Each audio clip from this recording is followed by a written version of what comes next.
Welcome back to Rajahmundry Sunitha. Friends, ఈరోజు వీడియోలో temple style బ్రాహ్మణ పద్ధతిలో చేసే వడపప్పు పానకం చలిమిడి గురించి చెప్తాను ఫ్రెండ్స్. మెయిన్గా మనకి రామాలయంలో చేసే మెయిన్ ఇంగ్రీడియంట్స్ ఏంటో చూద్దామండి. ఇవి చేయడం వల్ల మనకి అరోమా ఫ్లేవర్ అంటూ వస్తుంది ఫ్రెండ్స్.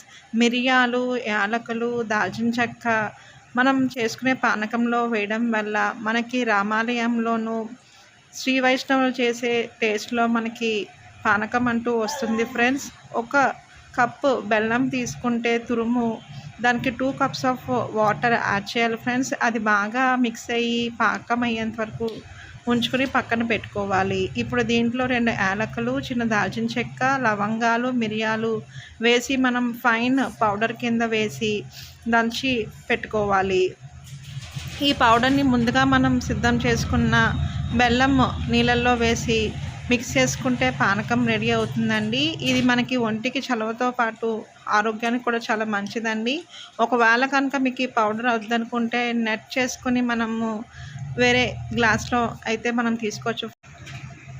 మనకి కొన్ని దేవాలయాల్లో తులసాకులు అంటూ కూడా కలుపుతారండి, అది మన ఇష్టం అండి. తర్వాత ఇంగ్రీడియంట్ వచ్చి వడపప్పు ఫ్రెండ్స్. వడపప్పు అన్నది పెసరపప్పుతో మనం చేసుకుంటాం ఫ్రెండ్స్. అది మనము ఎంత క్వాంటిటీ కావాలో తీసుకోవాలో తీసుకొని దాన్ని శుభ్రంగా 2 or 3 టైమ్స్ వాష్ చేసుకోవాలి ఫ్రెండ్స్. వాష్ చేసుకుని ఒక పావుగంట అరగంట మనము నానబెట్టుకొని ఆ వాటర్ని అంతా ఇలా స్ట్రెయిన్ చేసుకోవాలండి. మనకు వడపప్పులో కావాలంటే పచ్చిమిరపకాయలు, మామిడికాయ ముక్కలు కూడా యాడ్ చేసుకోవచ్చు ఫ్రెండ్స్. తర్వాత ఈజీ ఇంగ్రీడియంట్ పచ్చి చలిమిడి అండి.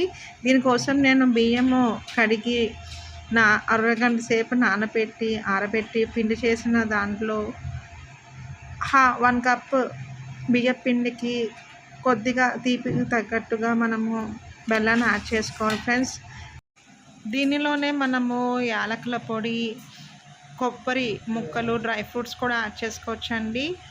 మనకి దేవాలయంలో ఆవు నెయ్యి అంటూ కలుపుతారు ఫ్రెండ్స్.